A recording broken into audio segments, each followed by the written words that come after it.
Welcome to LearnHowToQuilt.com. Today you'll be working on the small star positioned inside a circle. It's the last block in our series and it's definitely the most challenging. We've divided the directions for this star into two parts. In this first video, you'll get instructions for drafting 5-pointed stars, tips for choosing fabric, and information about cutting your pieces. While working on this block, you'll get to practice many of the techniques featured in this series, along with learning some new skills in this tutorial. So come on in and let's get started. This video is part of our Star Sampler series. Below you'll find links to all the videos in this series, along with links to today's handouts. You can make this block a number of ways: by piecing it traditionally, by appliquing, or by paper piecing. But no matter which technique you use, you'll have to draw up the pattern. Unfortunately, there are no quick cutting or fast sewing techniques that you can use to help figure out these dimensions. To get started, you'll need a sheet of 1/4-inch graph paper. Start by drawing a 6-inch square. Mark the halfway point on each side, which happens to be 3 inches, and then mark the center. Take a compass and place it on that center spot. Open it to 3 inches, and then draw a circle all the way around. Draw a 3-inch line to the center. All of the lines going from the center of the circle to the edge will be 3 inches.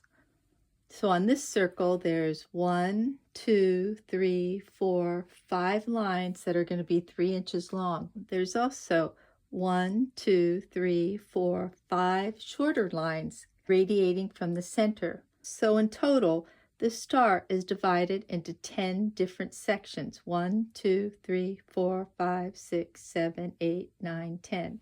Since this is a circle and there's 360 degrees in a circle, we're going to go 360 divided by 10.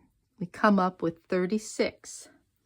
So the angles in each one of these sections is going to be 36 degrees. I'm going to use this to measure out 10 36-degree angles. Now I have an unusual protractor here. This happens to be my husband's woodworking protractor. And it works a little bit different than the plastic ones that usually show up with school kids. To find this 36-degree angle, I counted over 10, 20, 30, 5, 36, and this is my 36-degree angle. So once I find that angle, I'll line this up with the point there and this line, and then here's another 36-degree angle.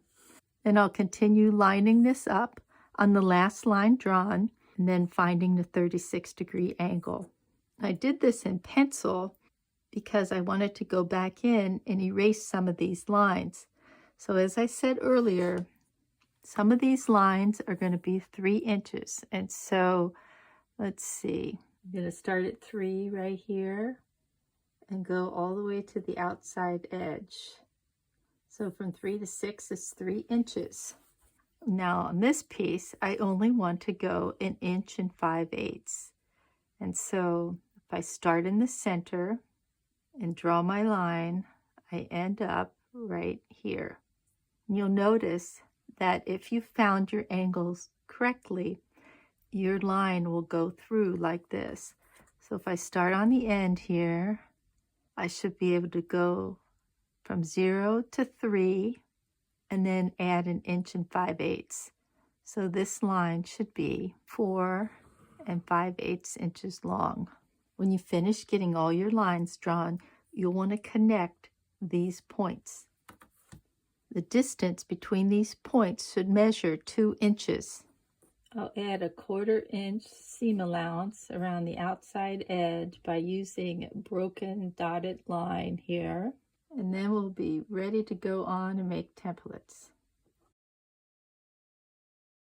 Before exploring how to make templates for this star, be aware that if you decide to paper piece or to applique this star in place, and you won't need templates. If you want to know more about these techniques, check out our paper piecing and applique sections under the Beginner Basics tab at learnhowtoquilt.com, and or send me an email at ann@learnhowtoquilt.com. For this star, you'll need at least 3 templates. One for the outside edge here, we'll label that A. One for this curved section here, we'll label that B. And one for these star points, we'll label this C1 and C2. These 2 pieces may look the same, but they're actually mirror images of each other. You can get by just making one template for this. So you see, I've made it and I've marked it C1. And if I flip it over on this side, you can see that I've marked that C2. If you decide to just use one template, you'll just have to remember to cut 5 pieces on this side and then 5 more pieces on C1 side. You'll also want to add directions for straight of grain and cross grain. This is in the corner here, and as always, it's nice to have the straight of grain and cross grain on the outside edges. For template B, you don't have to worry about getting the grain in any particular spot. For these, you'll want the straight of grain or cross grain on these sides. And the reason why I put it on those sides is because when you sew this piece here, you're putting right sides together and both of these pieces are the same size, and it's pretty easy to sew that line even though it's all on the bias. When you have to add this piece to this piece, you want to make sure that you don't stretch out this seam here, because eventually this seam will be part of the Y seam that's positioned right here. And so when you put these on the straight of grain or cross grain, it's going to guarantee that at least this part of your piece here will remain stable. To make the template, you have to add a 1/4 inch seam allowance. If I decide to add seam allowance around this piece, then I want B to be pretty far away. So if I put B over here and add the seam allowance, that'll be good. And if I put the C's right here, let's see, C1 and C2, that'll be good. To add the seam allowance, take my ruler, and here's the 1/4 inch line. I line that up on that line underneath. I like to back it up just a little because I've got thickness to this pencil here, and I'll put the 1/4 inch in. And then I'll go this way. I've added that seam allowance. Take this and adjust it. Put this in the center here where it was before, and I open it to 1/2 inch over, and I'll lock that in, and then I'll move that little by little. And here's that template. So when I make this A template, I'm going to stop the A template at the 3 inch mark in both places. So this A template is going to come down here, or it's going to come over here, and then we're going to make it go around here. So I'm going to line this up in the center here, and I'm going to open this up so that it's 1/4 inch on the inside, and then I'll dial that in, and there you go. So this is what template A is going to look like, and this is what template B is going to look like. Then remember, for C, I only have to make one of these. Put that dashed line in. I'll do the same here on this line. Get it lined up on that line, back it up a little, and then come in. Then on this piece, and then come in with my dashed line. Whoops, my dashed line. Now, I could put these all the way out to the end here, but I don't like to do that. So I usually stop at about, when it gets to be about 1/4 inch over, which is about there. And for up here, I'll stop right there. Now I'm ready to take either template plastic and lay it over the top, to trace these and then cut it out, or I can take this paper here and glue it to a piece of cardboard and then cut out these templates. So you should end up with 3 templates that look like this. You'll need 2 fabrics for these star points and 1 fabric for these circle sections. The higher the contrast between the star fabrics and the background circle, the more the star will stand out. You'll also need another fabric for the background. Notice that all of these are small pieces, so small prints or tone-on-tone fabric will work best. To make 1 star, you'll be able to get by with just scraps of fabric. But if you want to buy new fabric, you'll only need 1/8 yard of each. Before you get started, make sure all your fabric's been pressed. Place your templates on the wrong side of your fabric. Try to get in the habit of always placing the right side, and I know this is the right side because I can read this letter. So place the right side of your template face down on the top of your fabric. So this is the right side of my template, and I'm going to place it face down on the wrong side or the back of my fabric. Now I know that I want this template to follow the straight of grain and the cross grain, so I'll place it like this. This template, it doesn't make any difference where the grain lines are, so I'll just place this right here. I always like to do my dots first. I'm using this Sharpie so you can see. You'll want to use a marking pencil for this and not a permanent marker, because this can show through to the front. So I'll trace around the outside edge like so. On this one, I'll make my marks and then trace around the outside edge. You might have noticed that my fabric moves when I start tracing. And actually, with most marking pencils, it's going to move even more because it takes a while to get that lead down. So I actually prefer to put my fabric on this board that has a piece of sandpaper glued to it. I put that fabric down like so, and then I trace around the edges. The fabric doesn't move very much. The sandpaper sort of sticks to the fabric and keeps it in place. So it's not necessary to do this, but I'll tell you, if you're doing a lot of these where you're tracing around the edges, it really makes it much easier when you have a board like this in the background. When all of your pieces have been traced, you're ready to cut. What you want to do is cut this line off here. And you want to cut as close as you can to that line. So let's get started right here. Now, I prefer to cut one at a time. Some people will pin fabric together and cut 2 at once, but on this particular block, I don't recommend that because you really have to be accurate. So one at a time is going to be best. Now, I don't know if you can see, but I've cut off that black line over here, and that's what you're aiming for.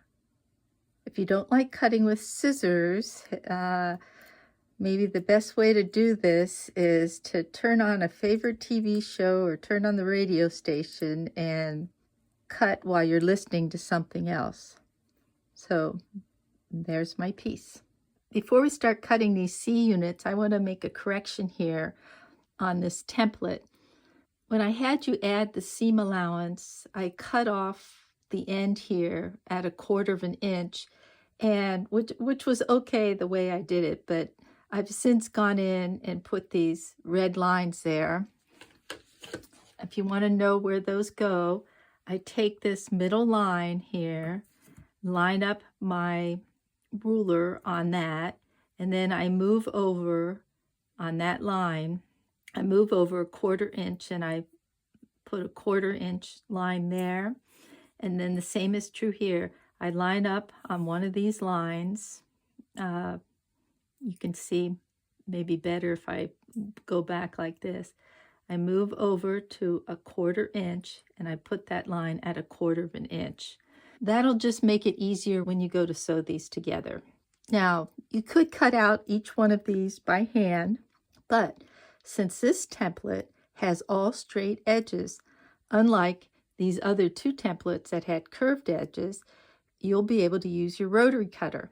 But when I say use your rotary cutter, I don't mean putting your template here and then going up to it, using your rotary cutter either on this end or putting the rotary ruler over the top of your template and then cutting.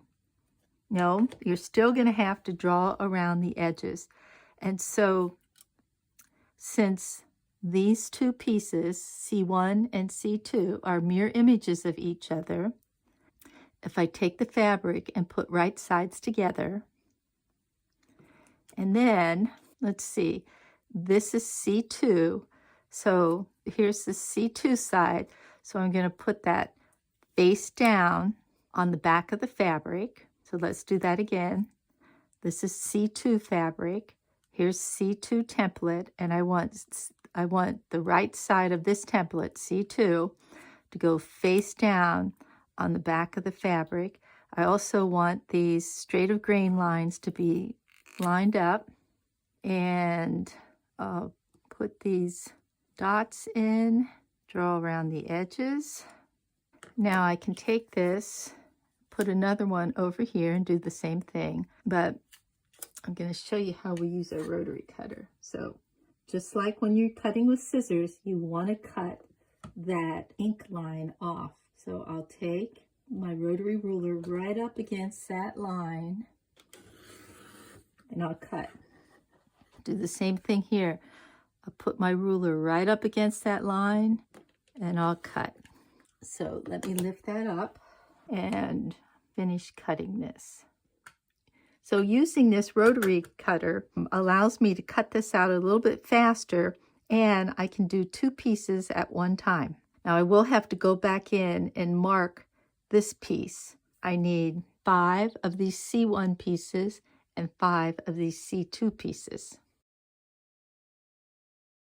It's always a good idea to have some sort of checkers, things that you can check on to make sure you're going in the right direction, especially if you're sewing a complicated piece. So I've added some dimensions to this star block here. We know that these longer lines are 3 inches, and the shorter lines coming from the center are 1 5/8 inches. When we connected these lines, that measurement was 2 inches. You also know that each one of these sections on the side are 3 inches. Another way to check to see if you're on the right track is to make what I call checker templates. So here are the templates needed for this block. After I cut these out, the first thing I'm going to do is sew these 2 pieces together. So if I want to make sure that I've sewn these 2 pieces accurately, I can make a template for that. I'll put 1/4 inch seam allowance all the way around, put my template plastic on top, copy those lines, and then when I take and put right sides together and then stitch that seam, I end up with a piece that looks like this. And I can take my template, notice I marked where the center is, and double check to make sure I've sewn everything just so. So I notice this line goes straight down the middle. I'm short a little on this side over here. I don't know if you can see that, but I'm off just a little there, and over here I'm just a hair or thread over. So that looks pretty good. When sewing circles or other rounded edges, I like to make what I call registration dots on the template. Remember when you sewed garments together? You had to match the little darts or little triangles? Well, this is sort of the same concept. The first time I made this template, I put some dots. I usually like to put one in the center, and then 1, between that and the edge, and another one between that and the edge. Now, it doesn't have to be perfect. It can be dots anywhere, but that's usually the way I do it. So there's my dots. And then this next piece that comes in, I'd put that in here, get that all situated. You can see that one dot is here and one dot is there, and then the dots on the ends. And then I would match those dots. The problem with this star is that when I come to this section right here and I go to match those dots on this piece, those dots don't line up because this section is based on dividing this into fourths, and these sections are based on dividing this into fifths. So I have to do something else. So instead of putting dots on this template here, what I like to do is make a whole other template when this is divided into fourths, and then making my dots. So let me show you what that looks like on another piece of paper. So over here I've drawn another 6-inch square and divided it into 4 equal sections. I drew my circle and then made this template. I used this old template to mark these dots, but you could place those dots anywhere as long as the dots on the second template that you make match up. So I'll use this template to mark those dots on the background fabric, but then I'll also need to mark these dots on that circle star. So I'll need a template that looks like this. So to make this template, I'll come down here and I want the template for this space here. So I'll open this up 1/2 inch wider and then draw that spot. That's the seam allowance. Put my template plastic here and trace everything. Cut it out and I'll get something like this. Then I'll bring it over here, line this up with those dots, mark those dots and punch them out. So now I'm ready to use this to double check the placement. But you'll have to wait till the circle gets sewn together. In our next video, which is part 2 of this 5-pointed star in a circle, you'll get step-by-step instructions for sewing this block together. Hope you stay tuned. Thanks for visiting LearnHowToQuilt.com. Please like, subscribe, and share our videos with your friends. Remember, if you're trying to find us on the internet, type in LearnHowToQuilt.com. Don't forget the .com. Using the .com will get you right to our site.